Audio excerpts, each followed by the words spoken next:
warahmatullahi wabarakatuh. Kami dari kelompok 2 Matematika kelas 642B06. Perkenalkan, nama saya Mela Alistia dengan nomor induk mahasiswa 64241526. Perkenalkan, nama saya Nabila Putri Kinanti dengan nomor induk mahasiswa 64242138. Perkenalkan, nama saya Safitri Nurhabibah Hamzah dengan nomor induk mahasiswa 64242479. Perkenalkan, nama saya Sofiana Madania, nomor induk mahasiswa 64240570. Di sini kami akan menjelaskan dan memaparkan materi tentang penerapan fungsi linear dalam ekonomi. Happy watching! Fungsi permintaan adalah fungsi yang menunjukkan hubungan antara harga suatu barang dan jumlah barang yang diminta konsumen. Biasanya, hubungan ini berbanding terbalik. Semakin tinggi harga, semakin sedikit jumlah yang diminta, dan sebaliknya. Fungsi permintaan dalam linear membantu menggambarkan secara sederhana bagaimana permintaan barang berubah terhadap perubahan harga.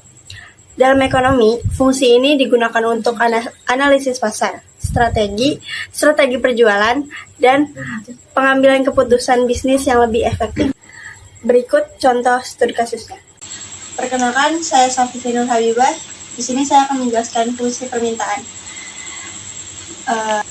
Soalnya, jika harga kue 800 perak, maka jumlah yang akan dibeli sebanyak 50 kue. Kemudian, bila harga kue naik menjadi 1.000 rupiah, jumlah kue yang diminta menjadi 30 kue. Yang pertama, tentukanlah fungsi permintaannya. P1 sama dengan 800, Q1-nya sama dengan 50, P2-nya 1.000 rupiah, Q2-nya 30. Rumusnya P dikurang P1 dibagi P2 dikurang P1 sama dengan Q dikurang Q1 dibagi Q2 dikurang Q1. Selanjutnya, P dikurang 800 dibagi 1.000 dikurang 800 sama dengan Q dikurang 50 dibagi 30 dikurang 50 sama dengan P dikurang 800 dibagi ini 1.000 dikurang 800 sama dengan 200 sama dengan Q dikurang 50 dibagi 30 kurang 50 min 20.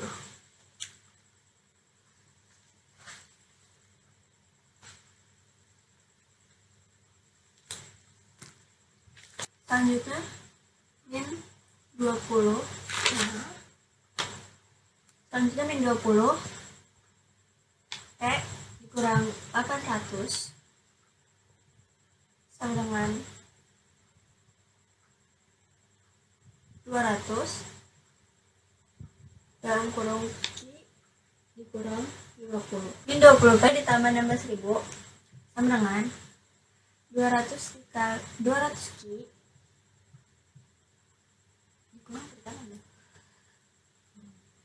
dikurang 200 kali 50 sama dengan 10.000. Min 20 P sama dengan nilai luas, berarti 200 Q itu dikurang 10.000 dikurang 16.000.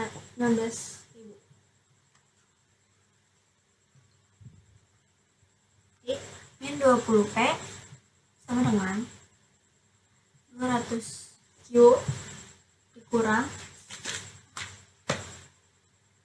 10.000 ditambah 16.000, 26.000. P sama dengan 200 Q dibagi 20 P sama dengan 10 Q Q kurang 26.000 dibagi 20 sama dengan 1.300.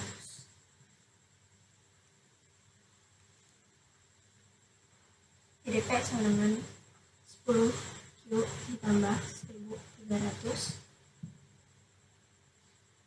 Q nya sama dengan 130 dikurang 1/10 P.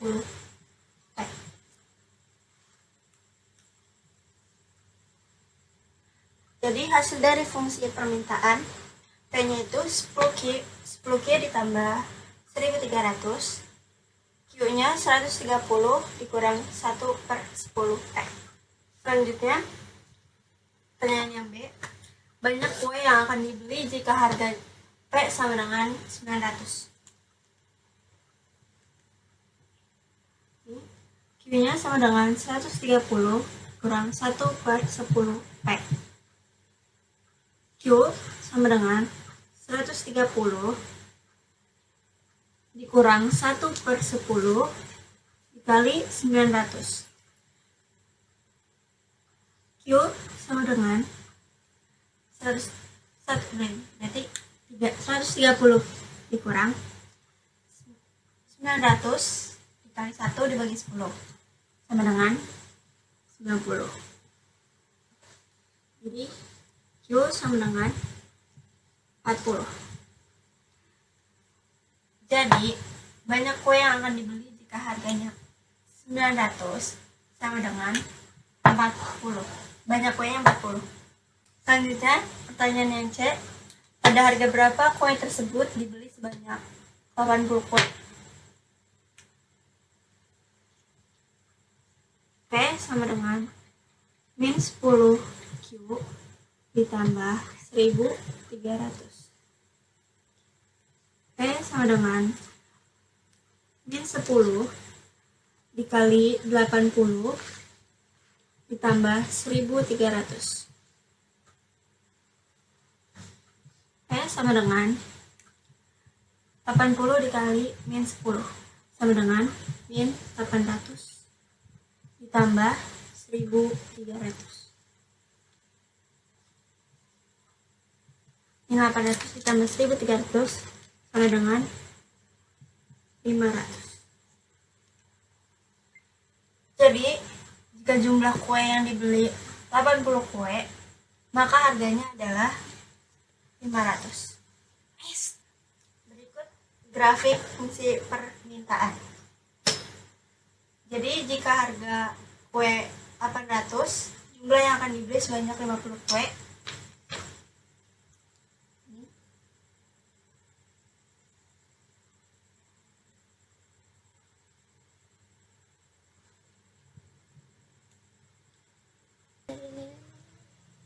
Lalu jika harga kue jadi 1.000 rupiah, kue yang akan diminta menjadi 30 kue.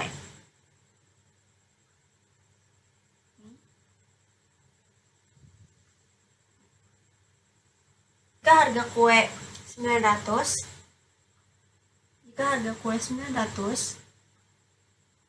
banyak kue yang akan dibeli adalah 40. Lalu jika banyak kue yang dibeli 80, harga yang harus dibayar adalah 500.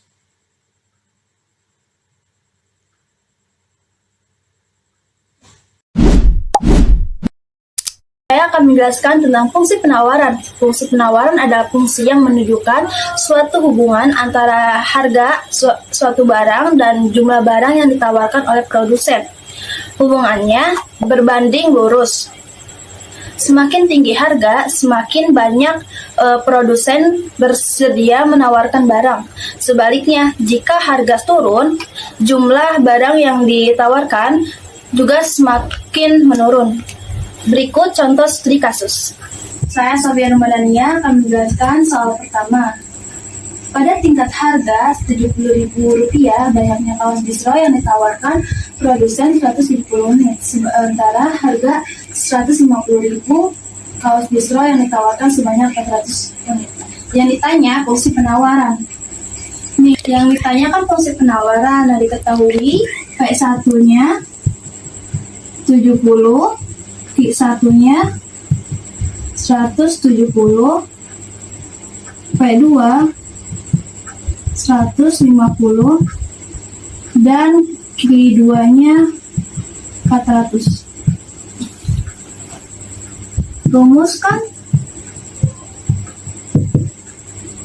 P dikurang P1, P2 dikurang P1 sama dengan Q dikurang Q1, Q2 dikurang Q1. P-nya P dikurang P1-nya kan 70, udah diketahuin kan, dikurang P2-nya 150 dikurang P1 70 sama dengan Q1-nya Q dikurang Q1-nya udah ketahuin 170 dibagi Q2-nya 400 dikurang Q1-nya 170. P70 dikurang 150 dikurang 70 80.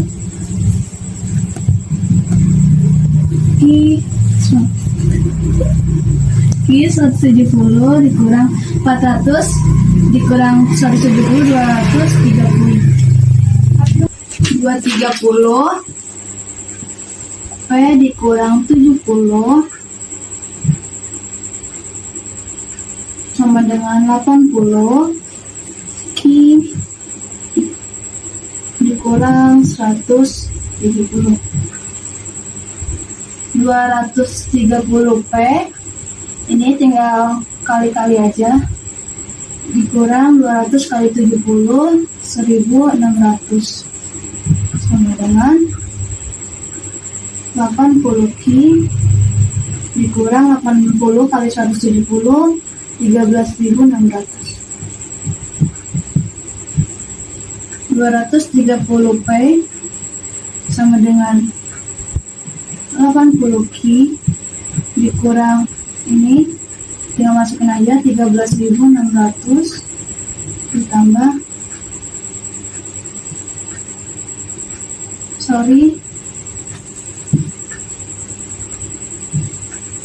ini 16.100 ditambah 230 P sama dengan 80 Q dikurang ini 13.000 ditambah 16.100 sisanya 2.500.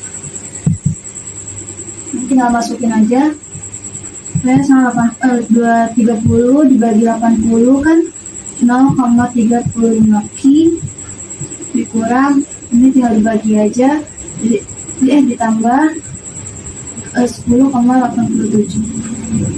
Kita ubah ke bentuk P ke Q. P sama dengan 80 per 230 Q tambah 2.500 dibagi 230. Akhir jadi 8 coret 23 ditambah coret 250 per 23. Ini hasilnya. Coba kita bentuk Q terhadap P. Terhadap P. Tinggal masukin aja 230 P sama dengan 80 Q ditambah 2.500. Berarti 80 Q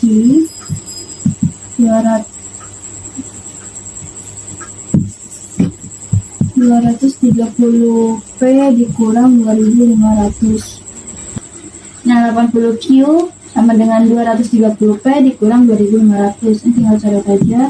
Jadi Q-nya sama dengan 23 bagi 8 P dikurang 2500. Ini bagi aja, berarti 31,25. Artinya hasilnya dengan Q-nya 23 per 8 dan P sama dengan 31,25. B. Banyak kaos dislo yang akan ditawarkan jika harganya Rp150.000. Diketahui Q23 per 8P min 31,25. Tinggal dimasukin 23 per 8 P-nya 150 kurang 31,25.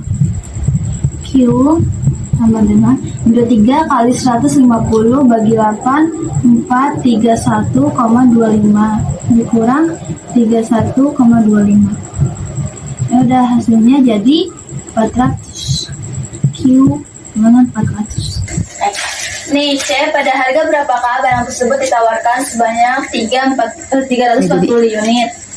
Ada diketahui P sama dengan 8 per 23 Q ditambah 250 per 23. Masukin aja 8 per 23, Q-nya udah ketemu, 345 ditambah 250 per 23. Ya udah, 8 kali 345 bagi 23 jadi 120 ditambah ini dibagi 10,869,57. Terus abis itu ditambah jadi 110,869,57. Ini hasilnya. Jika titik Q 345 unit, maka harga yang ditawarkan yaitu 110.869,57. Keseimbangan pasar. Keseimbangan pasar terjadi ketika jumlah barang yang diminta sama dengan jumlah barang yang ditawarkan pada suatu tingkat harga tertentu. Inilah titik di mana tidak ada kelebihan permintaan ataupun kelebihan penawaran. Untuk menemukan keseimbangan, kita gunakan dua fungsi linier, yaitu fungsi permintaan dan fungsi penawaran. Berikut contoh studi kasusnya. Halo teman-teman, nama saya Melistia. Di sini saya akan menjelaskan tentang keseimbangan pasar dalam penerapan fungsi linier dalam ekonomi. Oke, kita langsung ke soalnya. Nah, di sini soalnya diketahui fungsi permintaan atau disimbolkan dengan PD sama dengan min 1/2 PD ditambah 600. Dan fungsi penawarannya yang biasa disimbolin PS 1/8 PS ditambah 200. Lalu yang ditanya adalah tentukan titik keseimbangan pasar dari dua fungsi tersebut, yaitu fungsi permintaan dan fungsi penawaran. Oke, kita jawab. Di sini diketahui permintaannya adalah min 1/2 PD ditambah 600, sedangkan penawarannya 1/8 PS ditambah 200. Nah, syarat terjadinya keseimbangan pasar adalah penawaran sama dengan fungsi atau PD sama dengan PS. Lalu kita langsung masuk ke rumusnya. Min 1/2 ditambah 600 dengan 1/8 ditambah 200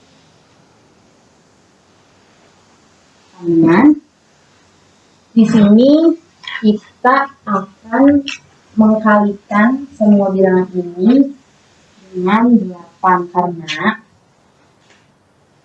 karena agar pecahan dari agar bilangan dari dua pecahan ini bisa kita hitung.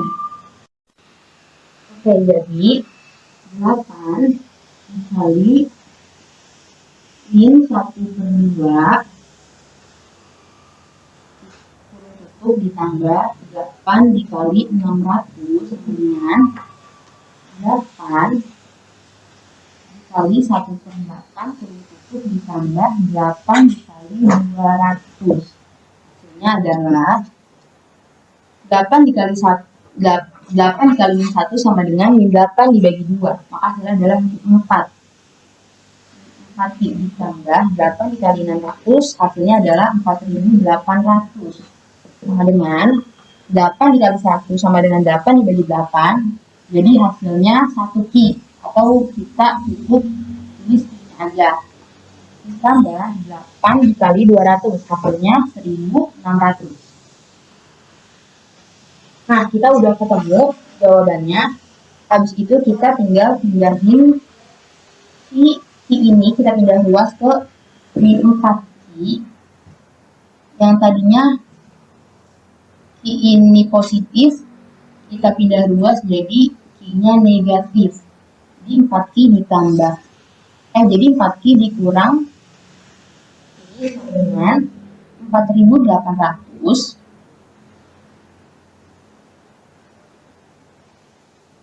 Oh, sorry teman-teman. Jadi 1.600 dikurang 4.800. 4.800 ini dari ini kita pindah luas. Jadi yang pertamanya positif kita pindah jadi negatif. Lalu hasilnya min 4 Ki ditambah 1 Ki sama dengan 5 Ki dengan 1.600 dikurang 4.800. Maka hasilnya minus 3.200. Nah, 3.200 Ki sama dengan min 3.200 kita bagi minus 5. Hasilnya adalah Ki sama dengan 640. Nah, jadi Ki-nya udah ketahuan 640. Selanjutnya kita akan cari harga dari kuantiti yang udah kita kerjain. Oke teman-teman, lanjut. Di sini kita akan mencari harga atau P dari kuantiti yang tadi udah kita kerjain. Kuantitinya adalah 640. Langsung kita masukin.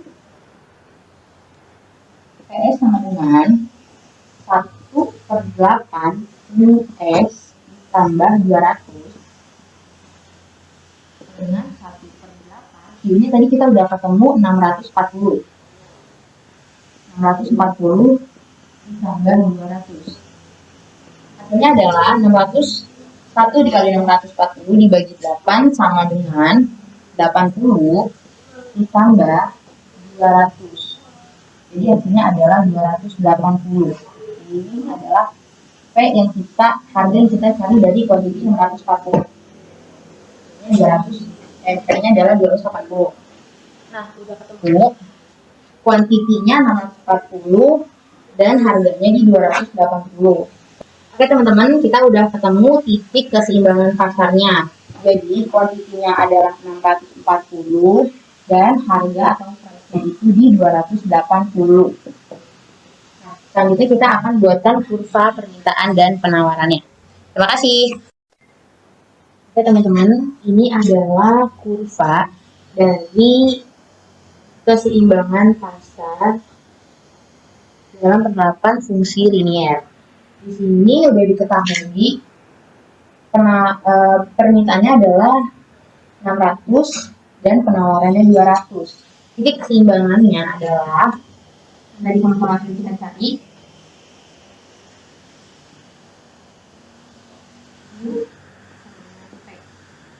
640 karena 280, berarti titiknya ada di 640 ini di 280, dari 280 sekarang dari 280 ke 680. Jadi titik keseimbangannya adalah di sini.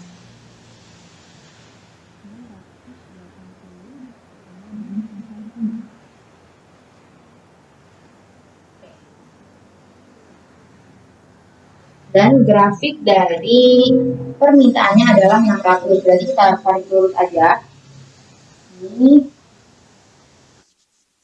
dan titik penawaran jadi 200 ini.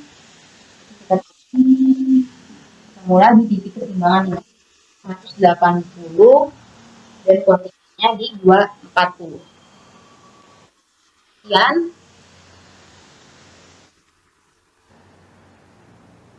Oke teman-teman, sekian penjelasan tentang keseimbangan pasar dalam fungsi linear. Terima kasih.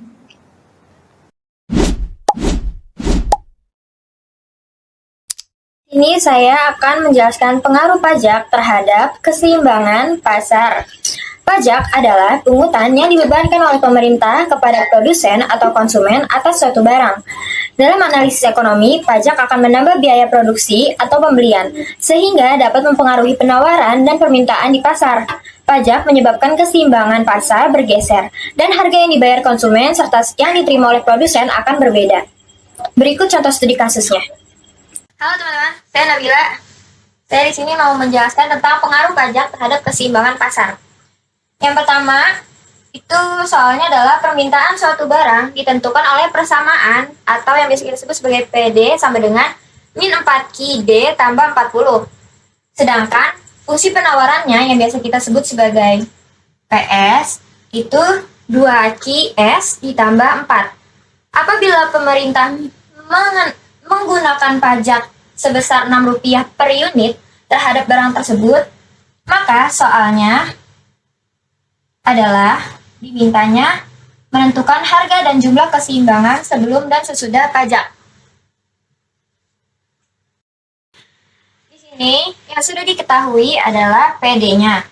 PD-nya sebesar min 4QD ditambah 40. Jadi kita turunin ke sini. Disusul sama PS atau penawarannya sebesar 2QS ditambah 4. Diturunin lagi ke sini. Lalu pajaknya yaitu Rp6 per unit. PD sama dengan nilai PS. Jadi cara mengerjakannya adalah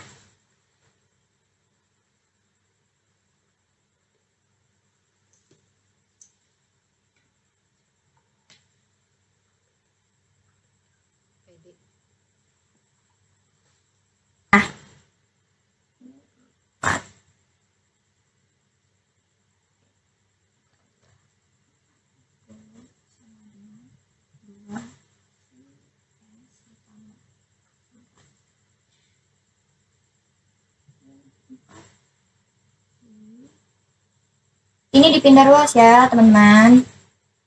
Jadi dikurang 2I sama dengan 4 dikurang 40. Ini juga pindah ruas. Jadinya dengan min 6I dengan min 36. I sama dengan min 36 dibagi sama 6. Jadi Q sama dengan 6. Sekarang kita lanjut ke cari PS-nya. Jadi P sama dengan dimasukin 2QS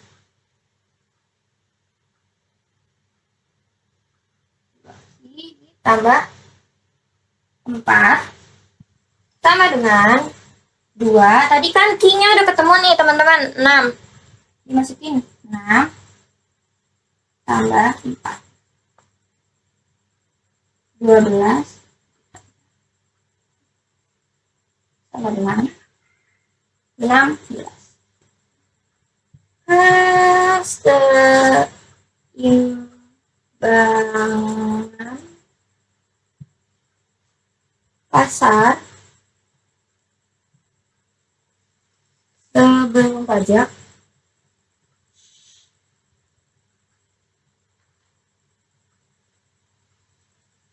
sama dengan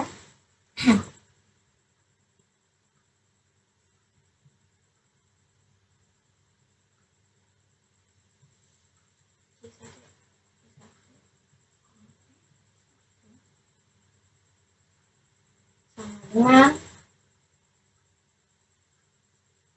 6 hasilnya teman-teman. Move on teman-teman ke soal yang B. Di sini kita disuruh tentukan harga dan jumlah keseimbangan sesudah pajak. Jadi kita mulai kayak tadi.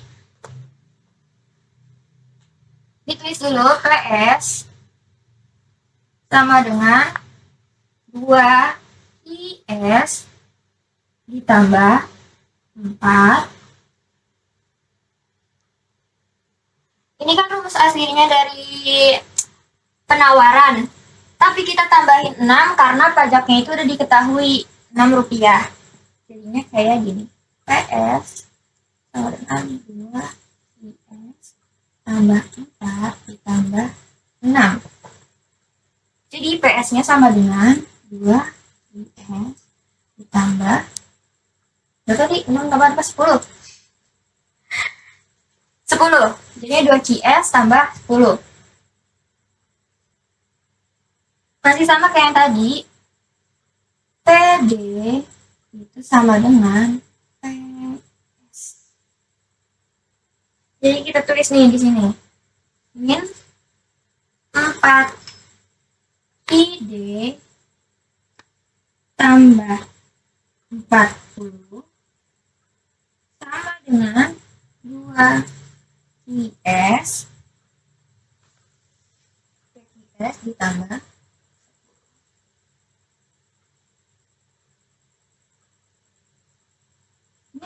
4Q. Sekarang yang pindah ruas itu 2Q-nya. Oke.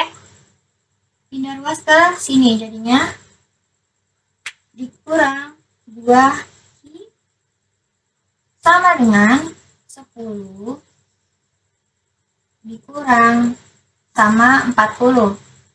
40-nya juga pindah ruas. Jadi min 4Q dikurang 2Q sama dengan min 6Q.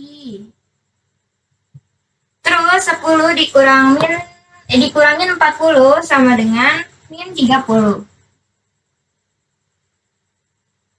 Jadinya Q sama dengan min 30 dibagi min 6.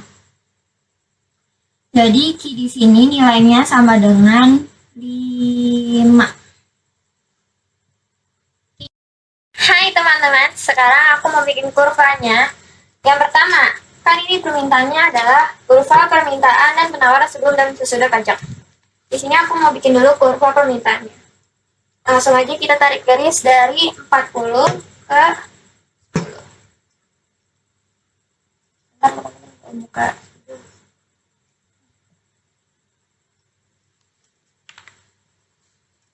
Sampai ingat.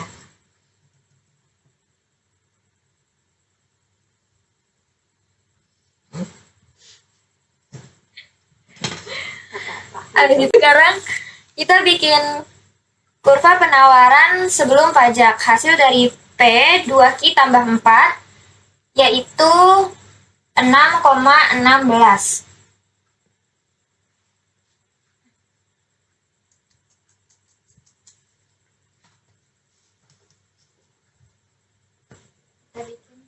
Kali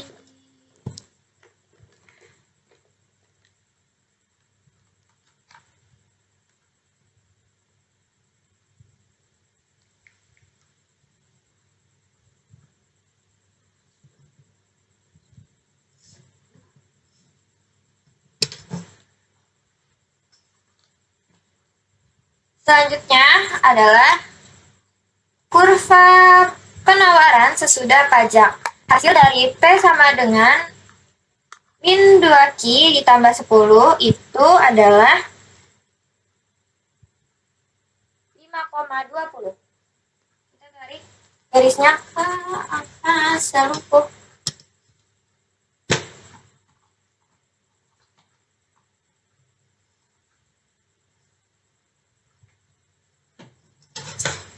Kurang lebihnya kayak gini teman-teman kurvanya. Nah, sekarang kita bahas soal yang C. Kita diminta untuk menentukan pajak per unit yang ditanggung oleh konsumen. Yang seperti yang sudah diketahui, P1-nya tadi kan kita udah dapat P1 sama dengan 16, Q1-nya sama dengan 6, P2-nya sama dengan 20, Q2-nya sama dengan 5. Di sini kita masukin pajaknya. Di sini kita masukin rumusnya. TK atau tanggungan konsumen sama dengan P2 dikurangi P1. P2-nya kan tadi kita udah tahu nih teman-teman. P2-nya sama dengan 20 dikurangi 16. Jadi TK-nya itu adalah 4. Sekarang kita masih bahas soal yang C, tapi yang dicari itu bukan pajak yang ditanggung oleh konsumen, tapi pajak terunit yang ditanggung oleh produsen. Jadi rumusnya itu adalah TP sama dengan T atau tax yang biasa kita sebut sebagai pajak dikurangi dengan TK. Taxnya itu tadi kan udah diketahui teman-teman, 6 rupiah dikurangi dengan TK yaitu 4.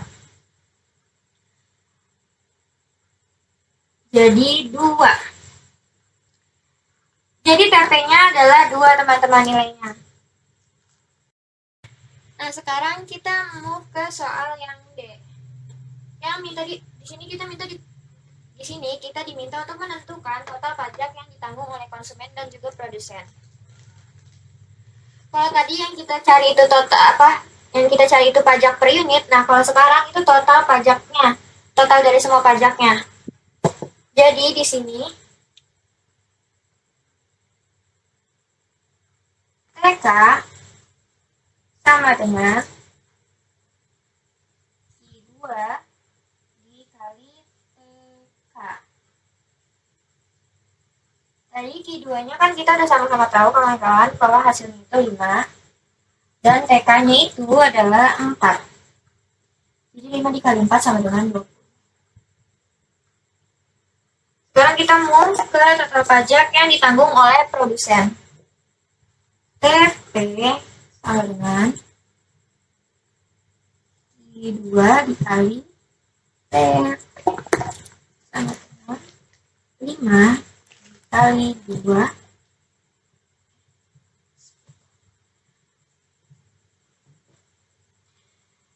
jadi ini hasilnya teman-teman di TP dan juga hasil dari TK. Nah kawan-kawan, sekarang kita mencari soal yang E. Sekarang kita diminta untuk menentukan total pajak yang diterima oleh pemerintah. Di sini kita tulis dulu TP-nya. Kita tulis T atau yang biasa kita sebut sebagai pajak. Sama dengan Q2 dikali T. Q2-nya masih sama kayak yang tadi, 5 dikali T-nya itu 6. 5 dikali 6 sama dengan 30. Jadi total pajak yang diterima oleh pemerintah adalah 30 perak, teman-teman. Sekian penjelasan dari saya, kurang lebihnya mohon maaf.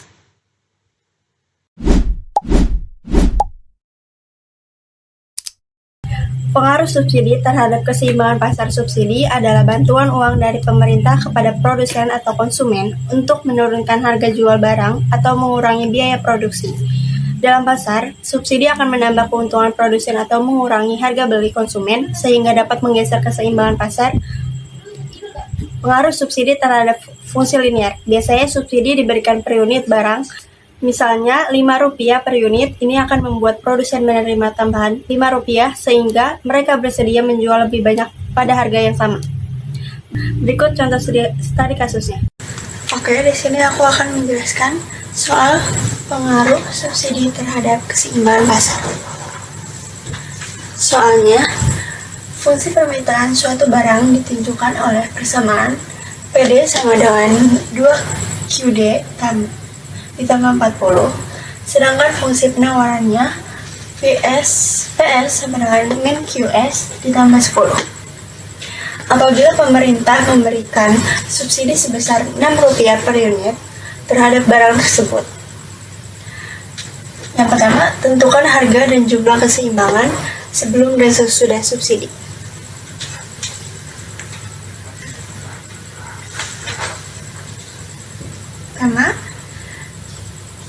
diketahui PD sama dengan min 2 QD ditambah 40 dan PS sama dengan min QS ditambah 10. Lalu rumusnya adalah PD sama dengan PS. Lalu yang pertama itu min 2 QD ditambah 40 sama dengan min QS ditambah 10. Jadi min 2Q dikurang Q sama dengan 10. Kita pindah ruas, 10 nya jadi di depan sini dan dikurang 40 nya di sebelah sini. Selanjutnya min 3Q sama dengan 10 dikurang 40 jadi min 30.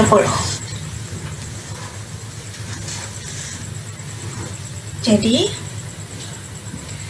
Q-nya sama dengan min 3Q dibagi min 30 sama dengan sama dengan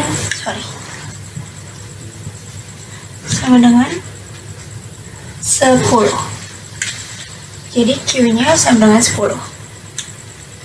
Lalu sekarang kita cari P sama dengan, kita cari P dengan memasukkan hasil Q yang tadi. Jadi P sama dengan Q ditambah 10. Lalu P sama dengan 10 ditambah 10. Q-nya itu 10. Jadi P sama dengan 10 tambah 10 itu Q-nya kan 10 dari sini dan tambah 10-nya itu dari sini, dari QS tambah 10. Terus jadi P-nya sama dengan 20. P-nya sama dengan 20. Jadi titik keseimbangan pasar sebelum subsidi itu S1 dalam kurung Q1, P1 sama dengan dalam kurung 10,20. Selanjutnya kita cari harga dan jumlah keseimbangan sesudah subsidi. Rumusnya kita pakai PS sama dengan QS ditambah 10. Jadi PS sama dengan PS ditambah, jadi PS sama dengan QS ditambah 10 dikurang 6 sama dengan QS ditambah 4. Jadi 6 ini itu dapat dari subsidi yang pemerintah berikan. Subsidi yang pemerintah berikan itu Rp6 per unit. Jadi PS sama dengan QS ditambah 10 dikurang 6 sama dengan QS tambah 4. Rumusnya masih sama, PD sama dengan PS. Terus lanjut ya, min 2 QD ditambah 40 sama dengan QS ditambah 4. Jadi kita pakai PS-nya itu, PS-nya kita pakai dari sini, bukan dari sini. Lalu min 2Q dikurang Q sama dengan benda ruas 4-nya di sini ditambah, bukan ditambah, dikurang. Lalu dikurang 40.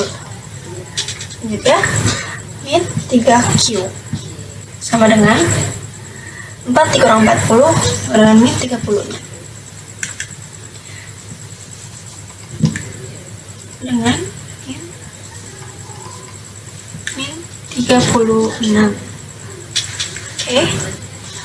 Jadi Q-nya sama dengan min 36 dibagi min 3 sama dengan 12.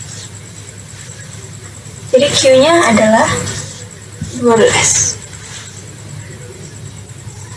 Jadi Q dari harga dan jumlah keseimbangan sesudah subsidi itu 12. Selanjutnya kita cari P-nya. Sama kayak tadi, Q, P sama dengan Q ditambah 4. 4 dari sini. Oke.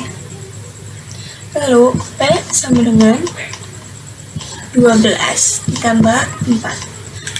12 ini dari Q yang hasil Q dari sini. Hasil Q ini. Jadi P sama dengan 16. 12 tambah 4 sama dengan 16. Jadi P-nya adalah 16. Jadi titik keseimbangan sesudah subsidi sama dengan E2 dalam kurung Q2, P2, P2 sama dengan dalam kurung 10,16 dalam kurung 10,16. Oke, selanjutnya bagian B, kurva permintaan dan penawaran sebelum dan sesudah subsidi. Sini pertama kita tarik garis. Ini adalah fungsi permintaannya itu 40 min 2QD. Selanjutnya titik penawaran sebelum subsidi yaitu 10,20. Lalu titik penawaran sesudah subsidi yaitu 12,16.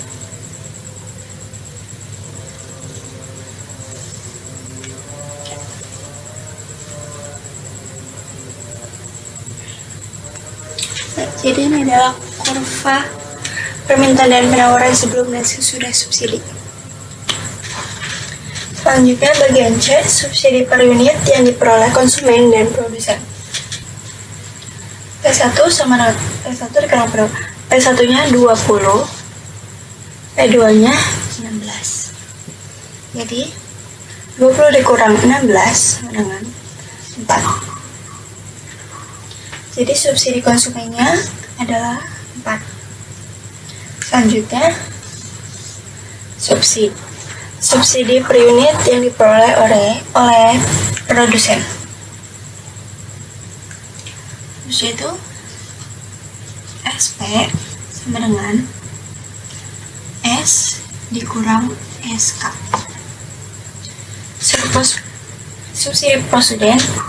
Subsidi produsen sama dengan subsidi dikurang subsidi konsumen. Jadi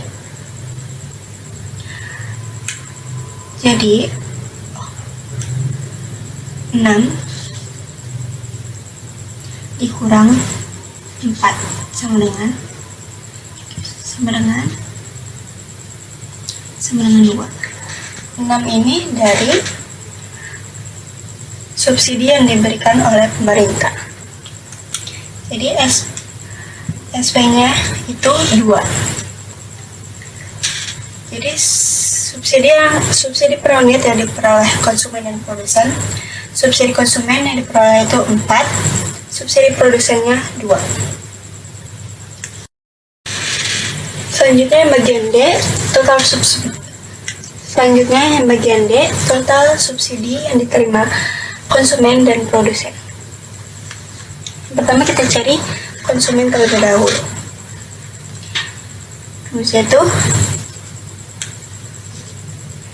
SK sama dengan Q2 dikali SK sama dengan Q2 nya tadi 12 dikali SK itu tadi 4. Jadi 12 kali 4 48. Jadi SK nya itu 48. Jadi total subsidi yang diterima konsumen itu 48.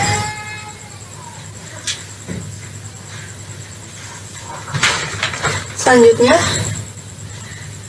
total subsidi yang diterima oleh produsen itu SP sama dengan Q2 dikali SP sama dengan Q2 nya tadi 12 dikali 2. SP nya tadi 2 ya teman-teman. Jadi 12 dikali 2 24. Jadi total subsidi yang diterima oleh produsen adalah 24. Keduanya adalah ini. Total subsidi yang diterima konsumen dan produsen 48 dan 24. Selanjutnya yang bagian terakhir, yang E, total subsidi yang diberikan pemerintah. Yaitu S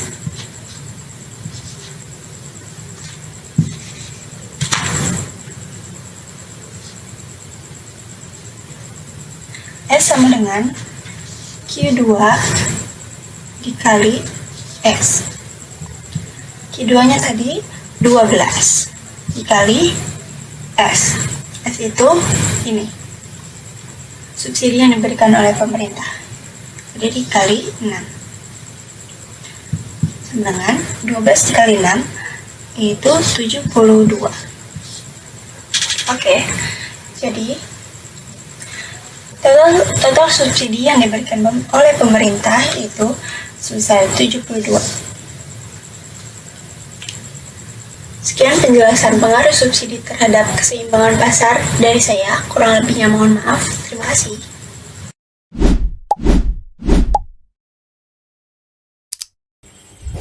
Fungsi konsumsi dan tabungan. Fungsi konsumsi menunjukkan hubungan antara pendapatan yang disimbolkan dengan Y dan jumlah konsumsi disimbolkan dengan C yang dilakukan oleh masyarakat. Fungsi tabungan menunjukkan hubungan antara pendapatan dan jumlah tabungan. Setelah dikurangi konsumsi dalam bentuk linier, keduanya saling berkaitan dan bisa digunakan untuk melihat bagaimana perubahan pendapatan mempengaruhi perilaku ekonomi masyarakat. Berikut contoh studi kasusnya. Halo teman-teman, saya Mela. Di sini saya akan menjelaskan studi kasus dari soal fungsi konsumsi dan tabungan. Soalnya adalah diketahui fungsi konsumsi sama dengan C, 20 ditambah 0,5 Y. Yang ditanya adalah besar konsumsi saat konsumsinya kosong. Pertama-tama kita harus mencari fungsi tabungan terlebih dahulu. Rumus dari fungsi tabungan adalah F sama dengan min A ditambah 1 dikurang B dikali Y.